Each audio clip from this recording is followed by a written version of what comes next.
Hello, everybody. Welcome to the 2025 T. Anthony Pollner Distinguished Lecture, this year presented by Washington Post national correspondent Annie Gowen.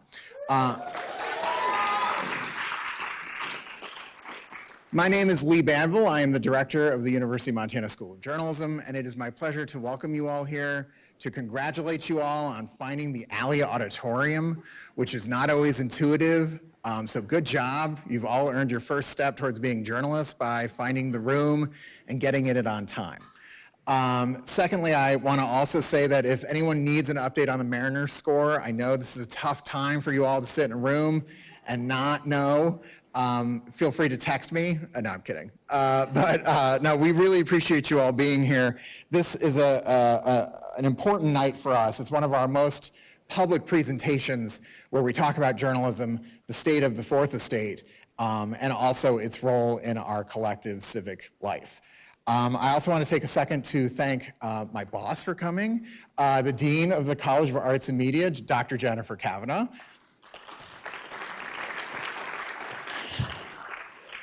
She really hates it when I call her my boss. And I particularly want to thank the members of the Pollner family who are here to both honor Anthony's legacy, but also the legacy of this program that has brought so many profoundly qualified journalists here to Montana and affected hundreds of students' lives. But I'm going to stop talking because really, I'm probably saying all the things that the next person who's going to speak is saying. So I'm going to stop talking and instead introduce her, because central to our Pollner process, both the professorship, we have 2 professors every year, as well as various programming that we do connected to them, like this lecture. We've always had a North Star here at the University of Montana, and that person is Professor Emerita Carol Van Valkenburg. Yep, come on up. So Carol will actually do the introduction for Annie, and again, thank you for attending and enjoy the night.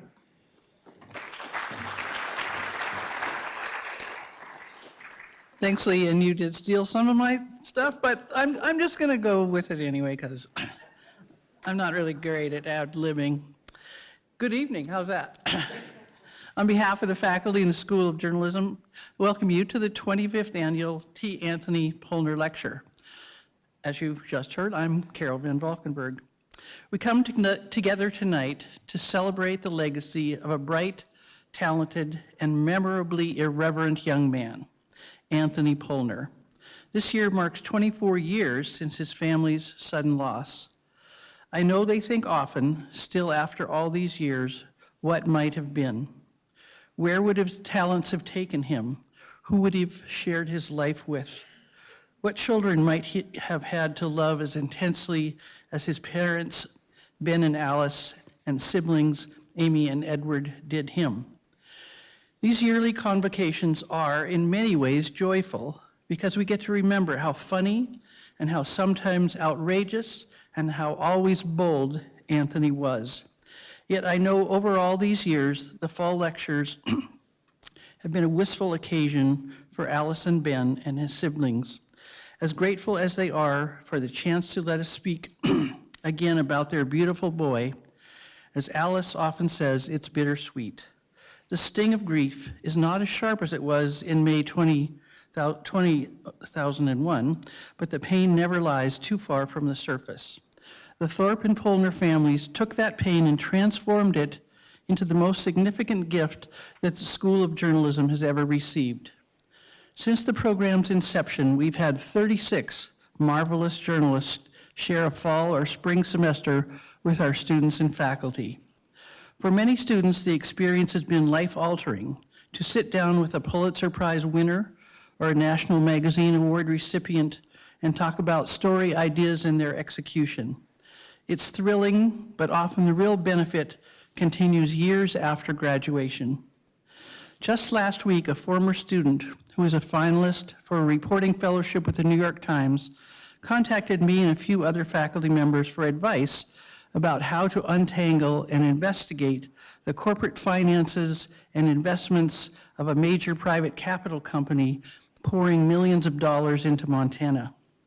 The first person I thought of was Jonathan Weber, the initial T. Anthony Pollner Distinguished Professor, who was a business reporter for the Los Angeles Times and spent many years subsequently covering finance for various media. I contacted Jonathan, and the next day he was on the phone with this young journalist, providing her with numerous strategies to conduct her investigation and offering any follow-up help she needed.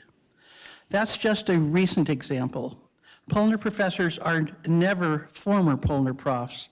They are part of a club of journalists who never leave behind their love for Montana and the journalism students, and who give advice, vet stories, and help graduates land jobs years after their time in Missoula has ended. Tonight's speaker, Annie Gowen, is among a group of exceptional journalists from the Washington Post who we've been lucky to call Pollner professors. She's had a varied career that has taken her from Kansas to Washington to India, Pakistan, and several other Southeast Asian nations, where her work has earned 2 Daniel Pearl Awards, among many other accolades, including a finalist citation for a Pulitzer Prize. Colleagues say she is exceptionally skilled at talking to people who are struggling, from survivors of a massacre in Myanmar to farmers in the Midwest who can't afford groceries because they have nowhere to sell their crops. Annie has, like so many before her, brought her years of experience to her students and the Kaiman crew she happily mentors. She's helped students shape their stories and grow confident in their skills. She's done exactly what Ben and Alice envisioned when they created the Pollner Endowment, and it's that commitment by our long line of distinguished Pollner professors that keeps Anthony's memory alive. On behalf of the family, thank you, Annie. Ladies and gentlemen, Annie Gowen.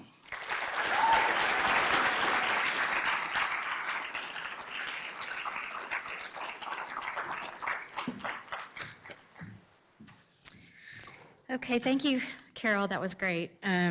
I'm really excited to be here tonight talking to you on a topic that I am very, very passionate about, which is the way that digital distraction and the fact that we're all on our phones all the time is really creating a crisis in American society, and as well, in tandem, the news business. But first, I just want to say that, the news business is in a really turbulent time right now. So coming here to the University of Montana in this beautiful city, working with the amazing faculty and students, has been a blessing and really one of the greatest honors of my life. So I'm really thrilled to be here. It's been so great to spend my days talking about great writing and what really counts in journalism, which is telling good stories that matter and telling them well. One thing I've loved about being here in Missoula is that you can't turn over a rock without a writer crawling out.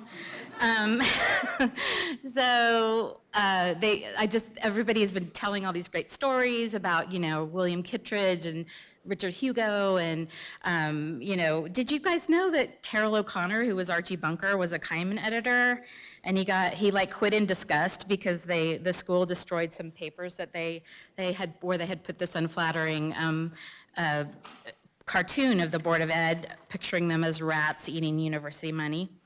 But somebody really still needs to tell me about the story about how Marilyn Monroe ended up here, because I don't know, her picture is in the lobby, so I want to know that story before I leave town. And then, of course, there was a young man from the East Coast who, not knowing anybody in Montana, arrived here in the 1990s and fell in love with the place and its storied school newspaper. He was an early adopter of digital and was instrumental in building the Kaiman's website. His name was Anthony Pollner, as we've heard, and we are so thrilled that his family, his mom Marie and his mom Alice and others are here with us tonight. I wanted to talk about a lot of Post journalists, as Carol mentions, have done the Pollner Fellowship over the years. The first I ever heard of it was in 2012, when my colleague Hank Stuver, who I revere, came here. He had a blog at the time, and he posted his syllabus online, and he was having his kids read all these cool things like Joan Didion, and I just thought it was the coolest thing, and I was following the class from his blog, and so it's really surprising that 13 years later, I've ended up here myself. So when I was named this spring, I had all these great plans for the grand ideas I was going to share with all the students. I was going to share with them like all the great writers from Hemingway to all the best long-form writers of my generation, like Eli Saslow, who was also a Pollner, and foreign correspondents like Anthony Shadid. So I would force them off their phones and into the classroom and make them concentrate on long-form journalism, et cetera. But I had a dirty little secret, and that was that I was hiding an iPhone addiction that had gone in recent years from troubling to really bad. And it could have been ruining my life. So my problem started when I was the India Bureau Chief from 2013 to 2018.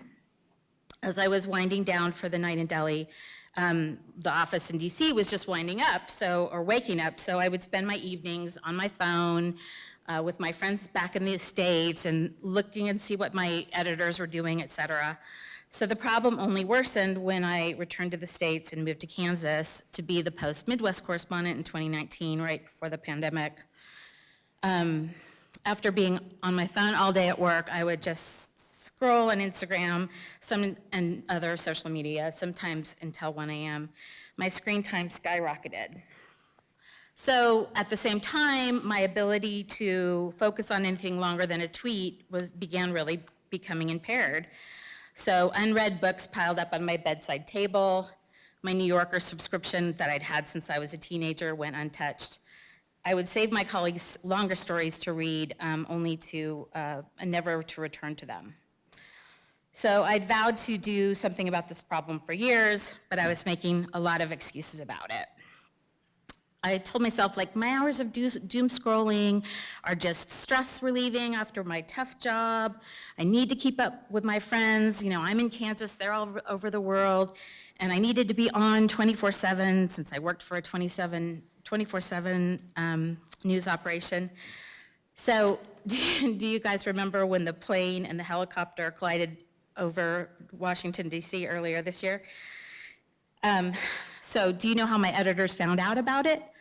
From me, because I was laying on the couch scrolling in Kansas late at night, and I saw something on Twitter, and I called my editors, and that's how they found out about it. But that's ridiculous, right? So when I was named to the Pollner professorship this spring, I just was basically said to myself, how can I ask my students to read and think deeply when I'm not doing it myself? So it was time for a reckoning.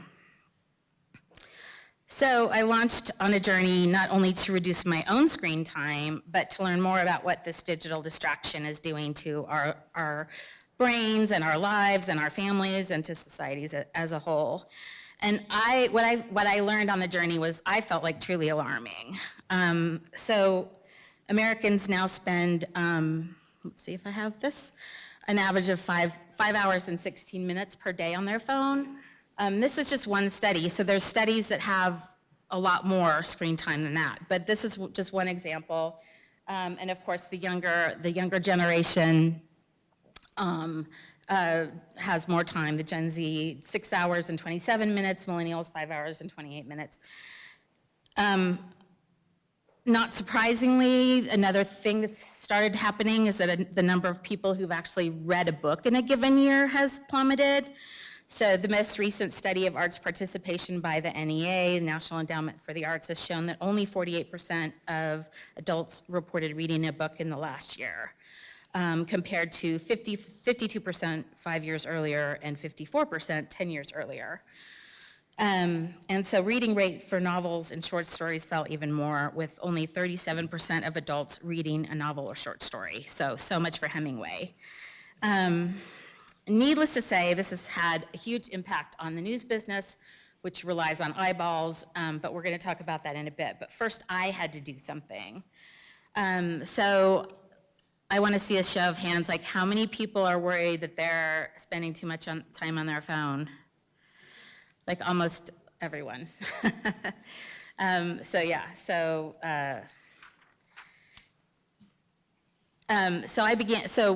This is in the spring. I really began to take my addiction seriously, and I began closely watching my screen time.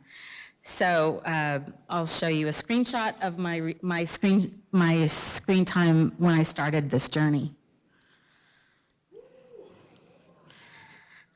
What? Is that bad? Yeah, it's terrible. Okay. But you know, I'm an addict, okay? So I need help. But here's the thing. So I very quickly learned, which you probably will too if you want to take this on, that if you don't close the apps on your phone, the open ones can up the number. So like this is a picture of one day when Zoom was supposedly, I had supposedly spent an hour on Zoom and I'd never even been on Zoom. So, okay, it's maybe not as bad as it looks, but it was still pretty bad, okay? So a lot of times when you go on a journey, a door opens, and that's what happened when, when an author named Johann Hari came to my little town to speak at the library. He's from England, and his book about the attention crisis, which is Stolen Focus, Why You Can't Pay Attention and How to Think Deeply Again, was super eye-opening and has been a big influence on me. I really, really recommend this book if you guys haven't read it. Basically, he argues in the book that, the collapse in our ability to focus is not really a personal failing or a lack of willpower, but of course, it's a systemic problem caused by a lot of environmental factors, most especially the fact that these tech companies have created algorithms which are designed to keep us scrolling so they can collect more data on us and make more profit. So we all know about surveillance capitalism, how these big tech companies harvest our data and sell it for profit. On TikTok, on Instagram, on Facebook. If you're not paying for the product, you are the product. That's what the saying goes. So as part of his research, Hari traveled 30,000 miles and spoke to 250 attention experts and neuroscientists to learn how we can get our focus and our attention back. And so there were 3 points that he made in the book that I sort of blew my socks off, so I kind of want to share them with you guys tonight. Well, first of all, he like everyone in this room, had long felt like he was spending too much time on his phone. His concern deepened when he noticed his godson, whose name was Adam, becoming, morphing from a very happy-go-lucky kid to being very addicted to his phone.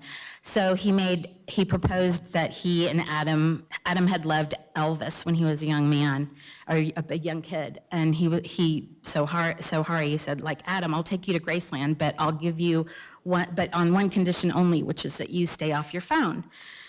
And so, of course, this did not really end well. But anyway, so they went to Graceland, and Hari, the author, really lost it in the jungle room because they were standing there in the jungle room with a bunch of tourists, and the tourists were on their iPads, and they were looking at the jungle room on their iPads when they were standing in the jungle room. And he basically turned to this poor old couple, and he was like, hey, there's an old-fashioned kind of swiping you can do, turning your head. And, they were just like, of course, completely nonplussed by this. And then he turned back, and his godson is in the corner back on his phone. So he took a really extreme step and went and did a complete digital detox. He moved to Provincetown, Massachusetts. I think it's on Cape Cod. And went without his phone and went without his computer. He just had an old iPod. And he lived for 3 months without any kind of email or anything. And what he found was, of course, that he could now think more deeply, and his creativity flowed back. He had books for ideas that he had, ideas for books that he'd never had before, and he just found his life completely transformed by being off devices. So the 3 points that he really highlighted in his book. The first one is really important to the news business, which is that, how distracted we are now and how really very little time we average attention span on screens that we use these days. So I'm going to show you this. So this is Gloria Mark. She's a professor. She's now the emeritus professor of informatics at UC Irvine. And she basically showed that the average American worker is distracted roughly every 3 minutes.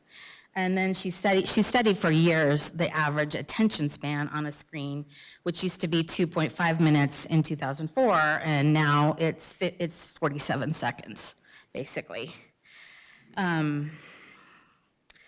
So Hari also pointed to the research of Earl Miller, he directs the Miller Lab of Cognitive Neuroscience at MIT. And so this is also interesting. Miller basically, his basic contention is that we've all been operating in this societal delusion that we can multitask, but actually the brain can't multitask. It's very single-minded, is what he said. The size and the capacity of the human brain hasn't actually changed in 40,000 years, and it's not going to change anytime soon. So when scientists study people who think they're multitasking, they're actually just juggling, which is moving back and forth between different tasks. Switching back and forth constantly impedes your ability to focus and as well as your creativity, because the brain needs like uninterrupted time to process what it's learned and create new connections. So one study even showed that like there's some teens and young adults that really genuinely believe that they can follow 6 or 7 forms of media at once, but that's not even scientifically possible.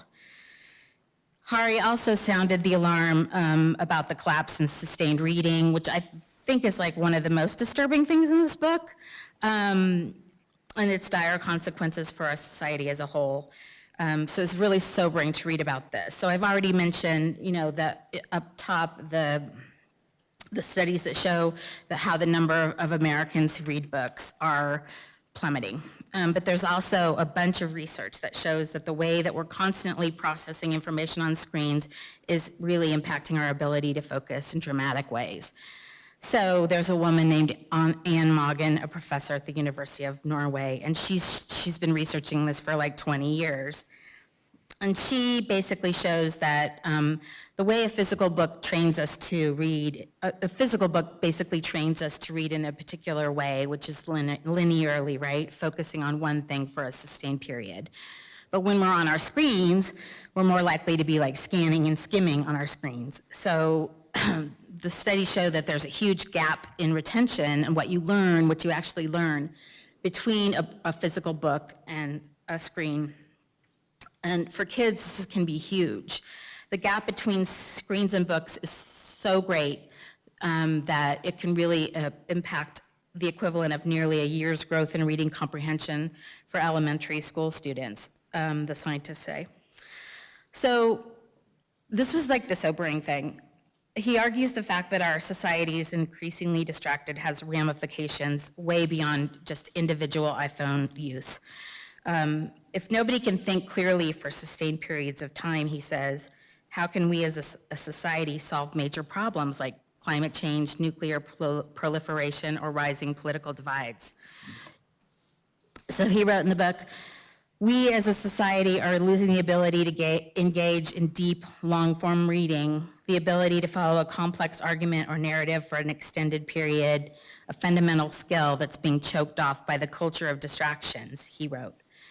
A population incapable of sustained focus struggles to distinguish complicated truths from simple fantasies, making it nearly impossible to collectively address and solve major societal changes such as the climate crisis, political dysfunction, which demand long-term focused attention. So I've come to believe that digital distraction and our attention deficit is one of the most urgent problems facing American society today. Did you get that, sophomores? I can redo it if you want me to. Okay, so now we know how our iPhones or my iPhone addiction are damaging brain chemistry and our ability to process and retain information. But what does all this drastic decline in reading attention mean for the news business? Well, it's like super grim out there, you guys. The recent data is brutal. Let's see. Okay. So Reuters Institute in Oxford does a yearly report on digital news, and this is some of the key findings. So don't worry, this is only a couple really spinachy slides like this. So traditional media is struggling, as we know, low trust, declining engagement, flat subscriptions. The audience is shifting to social media and video platforms, reducing institutional influence. Politicians are bypassing traditional press. We know that is happening for sure, for partisan media influencers and, of course, podcasters. News fatigue is real, and that's driving a push for AI-powered personalization. Online news is highly fragmented. TikTok is growing rapidly, and I'll share some stats on that, which are kind of eye-opening a little bit here. Through Facebook and YouTube, though Facebook and YouTube still lead, more and more people are watching video. It's the preferred format for receiving news in many markets. And AI chatbots are emerging as a news source. And as we all know, publishers have had a terrible time expanding digital revenue. The Post has really struggled with that and other places. So I want to talk a bit about news fatigue, and then I'll talk about the AI, of course, which is huge. But news fatigue, I think, is really an issue right now, especially in the Trump administration, in the time of the Trump administration, because this administration jumps from kind of like news story to news story, one after the other, and it really, I think people are exhausted by it, no matter what side of the partisan divide you might be on. So they're tuning out altogether. My older brother is kind of a good example of this. So he was super into Twitter and Threads and Blue Sky and MSNBC, and he was very into politics, and he's very liberal, obviously. But when Trump was reelected, he just literally tuned out, and now all he does is watch. Now all he does is work, sports, family, and he's researching a trip to Tuscany to take cooking classes. So he recently went to the doctor, though, and his blood pressure had fallen 15 points. So take that with what you will. But in any case, so that's one thing that's really happening, which is that people don't trust the media. They don't want to hear about this. They're exhausted. Information flow is overwhelming them. And then, of course, the big thing is AI, artificial intelligence. It's the tsunami that's heading our way, and it's going to dramatically change the news industry. So it's already really impacted the way that Google, which is responsible for 90% of search traffic, gives us news. And it's changing the way that news is analyzed and news is presented. And I mean, there are news organizations that are replacing their copy editors with AI, which is giving rise to fears within the industry that someday all of our jobs might be obsolete. So I'm sure now you know that when you Google something, instead of getting a bunch of blue links, you get the AI overview, which has diminished traffic greatly because people aren't clicking on sites, right? So they're not going to the sites, they're just getting the AI overview. So if you want to know like who won the Chiefs game yesterday, which was the Chiefs, and the other team didn't even score any points, you don't need to click on a link anymore because the AI overview will give you that information. So many executives are fearing that there's going to be a time called Google Zero, they're calling it, where there won't be any referrals at all. So earlier this year, Google also debuted an AI chat bot, which is expected to make all this worse.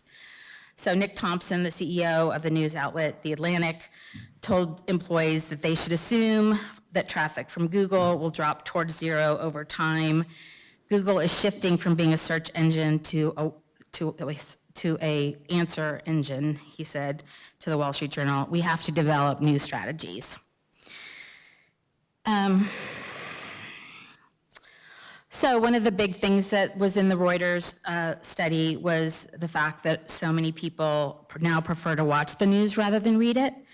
So TikTok viewership is now at a whopping 16% of the sample in this study here, the Reuters study. And then there was a separate study this year by Pew Research Center in DC, which found that 1 in 5 adults regularly get their news from TikTok, which was a huge jump from 3% in 2020. And the percentage is even higher for adults under 30, where 43% say they regularly get news from TikTok, which was up 9% from 2020. So that means that we are all going to be doing a lot more video content, it looks like. And among those who are still reading our articles, they're only staying in the story for 52 seconds.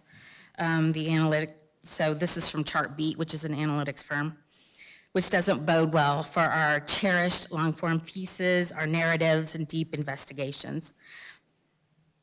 I had this really sad conversation with this member of the faculty of the Pollner Institute for Media Studies in Florida. His name was Alex Mahadevan, about this recently, and he painted a very dystopian picture of the future of news, a world where people passively watch videos and have their AI agents curate the news for them. And so Alex was arguing that that's coming sooner than we think, as soon as 6 to 12 months. He said this is crazy. He said that some futurists and big thinkers are even beginning to wonder, is the article dead? With these sorts of shrinking attention spans, the number of people who are going to be invested in reading these articles is going to be smaller and smaller, he said. It will always be there, but I don't know how the economics are going to work out in the terms of the future of long-form writing. So, faced with this fragmentation, like news organizations like the Post are trying to adapt as best they can, moving past like a model of just trying to get as many clicks as they can to actually building lasting connections with the readers. So I have a slide about that too. So this is how newspapers are newspapers, news media sites are boosting engagement in 2025. One is games and puzzles, which sounds silly, but that's how the New York Times is doing it. And they have 10 million people coming to their site to play games every day. And they've also, of course, if you want to go to the New York Times food section, you have to, and get a recipe, you have to subscribe to the whole package now, right? So that's their genius. They've been doing games, they've been doing food, they've been doing lifestyle, and then they wrap that around their traditional news operation, and they get their subscribers that way. And then you have my newspaper, the Washington Post, and we've been experimenting with premium content, reaching out to readers with newsletters, and really taking a lead on AI. So several years ago now, we developed an AI chat box that was called Climate Answers, so people could ask the chat box about things that we had been reporting in our climate journalism, which was really cool. But now they've moved to kind of a broader, Ask the Post AI, where readers can ask questions in our AI portal, and that's it. So it's basically it's kind of like Gemini, but for the Washington Post and Washington Post journalism, and it's right there on our website. So other news organizations like the Financial Times have built thriving subscription-only topic-specific newsletters. So now we know what newspapers, media companies are doing to adapt in this changing media landscape. But what can we personally do about all this? So Johan Hari, in his book, he recommends all kinds of crazy things like systemic changes like a 4-day work week, which would give the brain time to rest and recover, or even taking on the tech company's business model. And I think in this environment, there's no way that's gonna happen. But I'm here to advocate for baby steps. So there are all kinds of ways you can reduce your screen time, of course, fancy apps and everything. Johan Hari in his book describes how he bought like a little safe for his phone and he put it away in the evening, and Ariana Huffington, who calls herself, she's a pundit, but now she calls herself a sleep evangelist. She gave all her friends one Christmas a little tiny, like actually a bed to put your phone in at night so you don't, which I thought was cute. And I really enjoyed this. So the online magazine, The Cut, recently interviewed like a number of high-profile people who are well-read, and asked them like, how do you like find time to read when you're so busy? Molly Young, who is a book critic and magazine writer, said, I treat my phone like poison. I leave the house as much as possible without it. After I had a kid, people were like, what if there's an emergency? Every bleeping person on earth has a phone. I'll just ask the person sitting 8 inches away. Once you're released from the grip of your phone, you have like 8 extra hours in the day, and reading becomes way easier. But let me tell you what worked for me, or so far. So the first thing I did was put limits on my usage. Yes. I just turned downtime on which is on your iPhone, of course. So, I mean, I don't think everybody knows this, but the kids probably do. So you scroll all the way over to the left, and there's a downtime button, and you can just set it to whatever you want. And mine actually set itself on its own to, I don't know how that happened. I mean, it was like, I'm choosing for you that your downtime is going to be 10 p.m. to 7:30 a.m. But I, was not in any shape to ask questions or question anything at that point. So, so basically that's helped like sort of stop the whole like lying in bed between 10 and 1 a.m. mindlessly scrolling thing. But of course you can circumvent it, which like a lot of these things. So sometimes if you try to scroll when you know you're in downtime, it'll say, do you really want to do that? No, it'll say, give me 15 minutes or ignore for today or whatever. And so like knowing that there's a workaround is also like a path that you don't want to go down. So that's my new challenge, is just making sure that I adhere to the downtime. I've been experimenting with turning my phone off for longer periods of time in my office, on campus, or when I'm watching a movie, which is trying to avoid my other problem, which is mindlessly scrolling while I'm watching TV. And by the way, Netflix knows that we do this, which is really interesting. They know that we scroll while we're watching their shows. They've actually told showrunners that scenes aren't second screen enough. And that's like basically why the whole show like Emily in Paris even exists, because it's so lighthearted that they know they're making things that they know that we can watch while we're also scrolling, which is crazy. So anyway, I've managed to cut my screen time, this week, almost in half in the last 6 months, which I realize it's still not good, but I feel like I'm definitely making progress. So some good and really weird things happened when I started doing this journey. So the first thing that happened was that I found my concentration improved, and I started reading The New Yorker again after I'd been like letting it sit there for however long. And since I no longer had anything to do between 10 and 1 a.m., I began reading books again, and real books, not just books on my Kindle. So I began going to the library and checking out a big stacks of books at a time, just like I did when I was a little girl. So all the detox gurus say you'll sleep better if you get off screens 2 hours before bedtime. So I was expecting my sleep to start improving right away.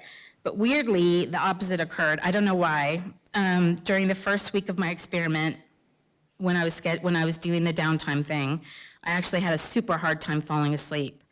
And my guess is that my brain that had been doing this for so many years that this frenetic scrolling was a way that it wound down for the evening or something. But anyway, so that's also, the sleep is actually also a work in progress. But sometimes I feel like the world is stacked against me still. The other night I was eating dinner at the bar at Plonk, On one side of me, there was like a single woman on her phone, and then on the other side of me, there was a single guy on his phone, and I was like in the middle, trying not to be on my phone. And I turned to the woman, and I was like, I'm worried about us being on our phones all the time. How are you doing? And she goes, I just got off a 12-hour shift, and then she like turned away. I'm trying to decompress. So that was just not a very good experiment. Okay. But, you know, I mean, like, that's like our society today. I mean, now I'm more and more, I mean, like, you know, you see couples in restaurants that are both on their phones, you know, and they're out to dinner, and it's sad. So, last section, I know there's been a lot of gloom in the speech, particularly about the news business, but I wanted to close on a few bright spots I've learned about that, where things are actually changing about digital distraction. One of them involves the work of Jonathan Haidt, a professor of ethical leadership at Stern School of Business in NYU. So he is basically the guru of keep kids off phones. It's making them too depressed. It's making them suicidal. He's basically shown that teen mental health has plummeted since 2012, which he believes is a direct result of social media and cell phone use. So that's the teens with major depression, and suicide rates have also skyrocketed, as well as non-fatal self-harm injuries. So those have all skyrocketed. So Haidt has long argued for phone-free schools. He thinks kids shouldn't be on social media before they're 16. They need more play outside and more independence. But the cool thing is that in the last 3 years, school administrators around the country have taken up the cause, beginning in 2023 in Florida. States have passed laws banning cell phone use in K-12 schools, and other school districts around the country have also instituted bans. So by the time we headed into this school year, there was schools in 27 states that had cell phone bans. And in Montana, several school districts like here in Missoula and Frenchtown, which I don't know, I think that's close, have instituted limits on cell phone usage. Kentucky did it for the first time this year, and they found something like really crazy, which was that kids started going to the library and checking out books. That was a really positive unintended consequence. So another positive development is that teens themselves are more likely today to describe their social media use as excessive, with 45% of teens saying they spend too much time on social media, and 44% saying they need to cut back on phone use. I've seen this in my own family. This is my nephew, Marshall. I've seen this in my own family. He's 16. Marshall, he decided on his own, without prompting from his parents, that he was spending far too much time on YouTube, and he bought himself a light phone that only texts. You see the phone there. It only texts and receives calls. And so that's been a real help to him. His sister calls it his freak phone. She's mean. Anyway, okay. But like his dad said, he still does play video games on the PC, so it's like a mixed bag, right? And then I just wanted, so my students, like, you know, when I told you, like, when I came to Montana, I thought they were all going to be on their phones all the time, and I would have a hard time getting them off their phones in class. But when we talked about it in class this week, my students really surprised me.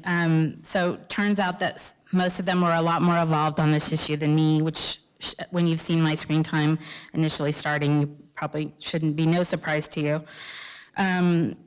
Anyway, so they've thought about this a lot. 2 of them said that they had sworn off TikTok altogether, which they said was a game changer. One of them, this is interesting, I never thought about this, but one of them actually switched his phone to black and white mode, which is, he said, was way more unappealing to reach for than when the phone was in color. And then one had an app called Friend Controls, which sounds crazy because the app basically, like, all your friends are on the app, and you decide on, you know, I'm going to limit this app, and, you know, da-da-da-da-da. And then if you want more time, your friend has to approve it. You have to ask your friend for more time, which sounds crazy. I mean, I guess it's about accountability, but It sounds crazy to me, but I guess it kind of works for him. Anyway, another student uses an app called Opal, which not only calculates your screen time, like 3 hours and 51 minutes a day, for example, but the number of years in your life that will amount to over time, in this case, 17 years. It's terrifying, she said, and I completely agree, and I don't want to know mine, so that would be a real wake-up call. Anyway, so I want to conclude with my favorite, Grizzpaw. So this is on the sidewalk. You guys know that, most of you probably know that there are these painted Grizzpaws all over the campus on the sidewalks. And I see this one on my walk home. It says, "Your focus determines your reality," and I couldn't agree more. So let your focus be your life, not your iPhone. And thank you again for coming and going on this journey with me, and I'm happy to answer any questions.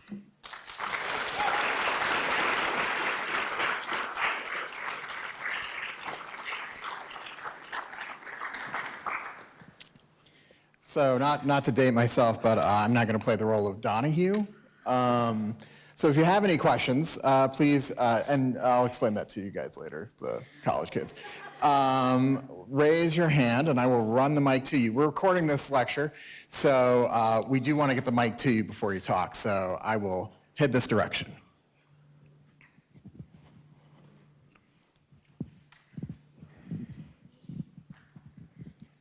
So in your speech, you touched on how schools across the country are enforcing phone bans or like limits to students having phones.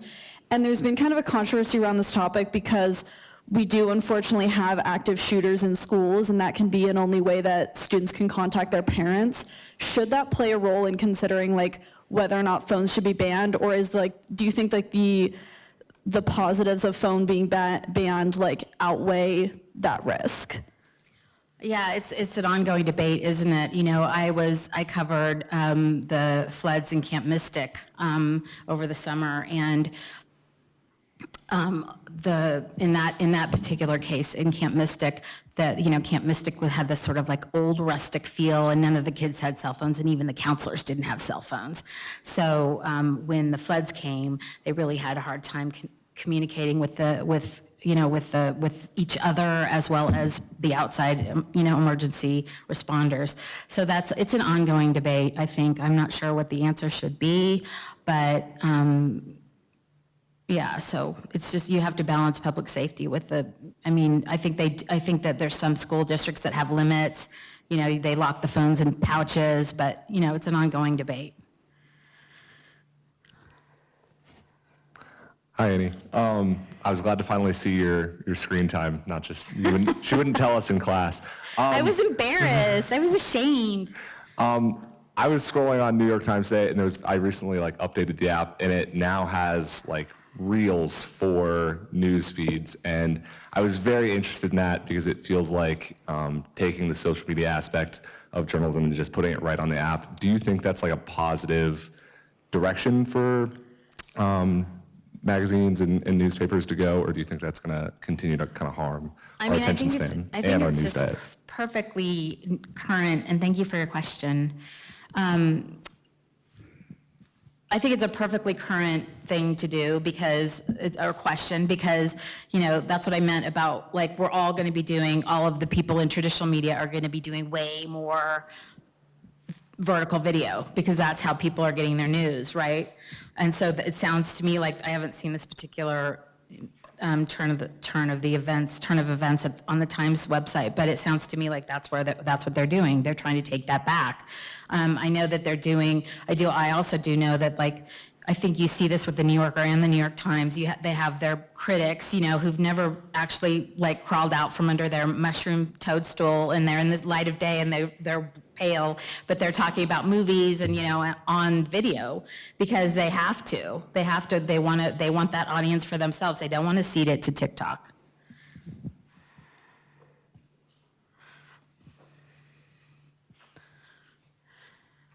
Getting my steps in, which I'm tracking on my phone.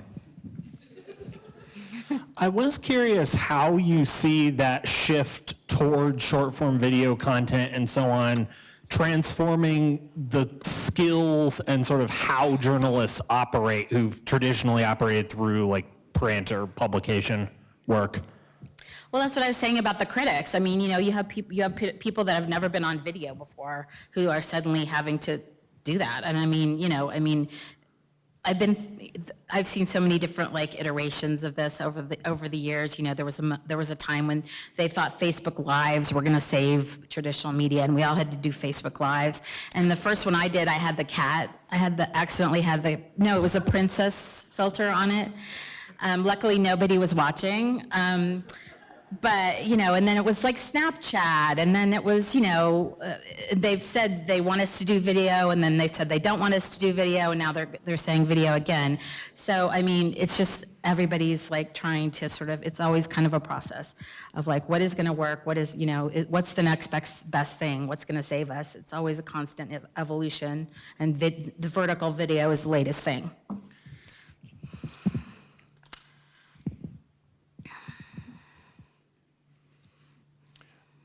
I think most of us consider one of the problems of our time is the polarization, and not only in this country but elsewhere.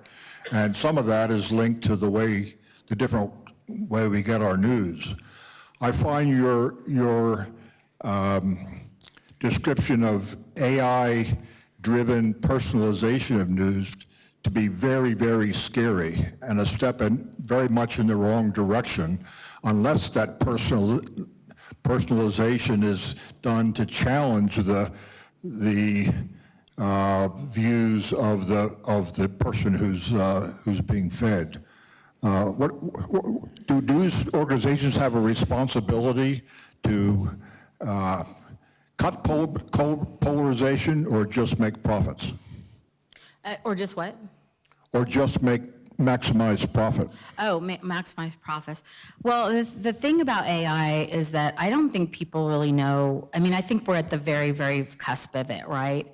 Even here at the University of Montana, we have had students in the J School who've gotten in trouble for using AI.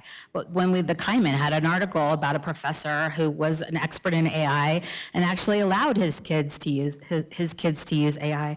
So I think it's just kind of a Wild West right now. And but it's true that that as the person that I've quoted in the speech said, there's a new evolution coming where an AI chatbot or an AI agent will wake up in the morning and I'll get Kansas City Chiefs news curated for me, and I'll get Washington D.C. news, and you guys will get Missoula news, so and without actually having to physically do it yourself.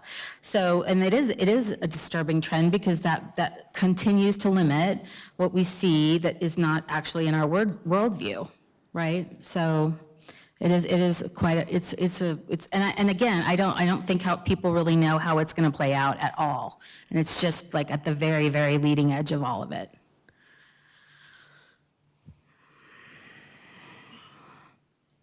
Right here. Oh yeah. I feel like we've been centering mostly on the United States, although I know it's a worldwide phenomenon. Are there other cultures that are doing better than this with us than us, or are we, the United States, again leading the world in this lack of attention span? I think there's a lot of the figures that I cited, at least the research on the attention, on the average time read in an article is similar. So yeah, I think it's basically a worldwide problem. But of course, I was in India for a long time. Everybody in India has a mobile phone now, but they didn't, so it's lagging, that for that reason, because in the less developed world. Yeah, so I think it's a problem everywhere. But of course, I think we, as usual, we're number one. Annie, thank you for your remarks. They're quite interesting, and thanks for being here. And Helena, but not in Helena, in Missoula. Thank you. I just wanted to keep you on your toes. Yeah, I'm glad to be here, actually. Just kind of my question stretches beyond some of your comments, if you'll allow for that. And that we're in a moment where the fundamental value of freedom of press is under siege, it's under attack very proud of press's reaction to what's going on in the Department of War. It was a joke. My But, I mean, question- isn't it, are they calling, It's not they're really calling a it that, joke, aren't it's a they? sad joke. Yeah. Yeah, anyway, how can we, the general public, help you and your colleagues and your peers help ensure, Get a newspaper subscription. yeah, and plan to vote in here, but in the more immediate moment, is that all we can do? Because there is some cynicism from devout readers of the Washington Post, for sure, and other traditional newspapers, that are we reading the truth? Is the press confident enough to do their traditional job of the press to run down a story? And so it's not just getting a subscription because you have a crazy owner of the Washington Post who puts limits on what certainly the people in the opinion room can do and say and write. So the question really is, what can the country do to help save the fundamental value of freedom of the press? Well, I really wasn't joking about that. I mean, that is really the best thing you can do. I mean, like in my little town, there's a alternative press called Lawrence Times, and I subscribe to that because I believe that the smaller newspapers are going to be in rooms that the larger papers aren't always going to be in. There's so many, 3,500 papers have closed in the last 10 years or even more. And, you know, these kids, I think, are going to have a much harder time getting journalism jobs than when I was looking for my first job, for example, because there's less opportunity. But I do think that, you know, if you're a legitimately well-trained, honest reporter, there's nothing better than having their eyes on a government and what they're doing, no matter what level it is. So I wasn't joking when I said that. I mean, I really do believe that. You know, because otherwise there's not going to be eyes and ears out there for folks, and that's going to make things even worse. Hi, here, sorry. Hi. I was wondering, as a journalist, what is our role in dealing with the rise of AI, the decline in attention spans, and the increase in our screen time? Are you a sophomore? I'm a freshman. What is the role of the say that again? Like, as a journalist? Let's ask Lee what he thinks.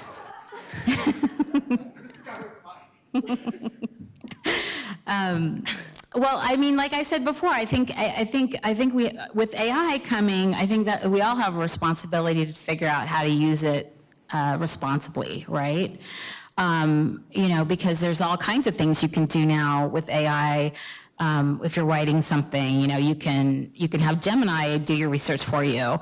I've been to like 5 or 6 different internal discussion groups at at the Washington Post about like how are we gonna use AI responsibly in our reporting, and what are the parameters. And in fact, I still feel like I don't understand exactly what we're supposed to be doing. So I think that the more you know about it, and the more that, I mean, well, okay, I'm gonna go back to you, Lee. I think they're opening up a center. Are you still thinking about the AI center? Yeah. Okay. I mean, yeah, one thing that we're doing is we are launching an initiative or a center, we're still coming up with what the name's going to be, for ethical AI in journalism. And so it's not to hide from it, but it's also not to cede everything to it. Rather, how do we use it strategically as journalists to do better journalism, not how do we, you know, fork over creativity and writing and video production to it. Rather, it's, you know, there's a lot that can save an enormous amount of time. And a lot of journalism is doing a lot of grunt work. And then there's also the reporting, and then the writing and the editing and the production. We don't want to take the humans out of all of it, but there are efficiencies that can be found. And so we're doing short courses at the school to kind of train students about how to use it, but also how to put guardrails on it so that you're not, like I said, sort of giving over to the technology, but rather you're trying to optimize your use of it. But it's a tricky time. Yeah, let me go over here because there's a question. I should have been walking while I was talking. Who? That's it. how do you think the use of social media is gonna affect young generations? Because like when you're young, you have to develop your ability to create, to imagine, and adults now had the possibility to develop these capacities, but now children that are using social media have this capacity that is lowered. How do you think it's going to affect it? Well, I mean, that's exactly what I mentioned in the speech about, you know, the way that that social media has it really impacted the mental health of kids. So it's something that people need to be mindful of and limit, you know. And I think that's really hard for parents because, you know, you never know exactly what, you know, where you're. I mean, it's difficult to track where your kid's going and to keep them offline to keep your kid offline until they're 16, which is one of the things that Jonathan Haidt suggests. It seems like a very difficult proposition. So, yeah, parents need to be vigilant.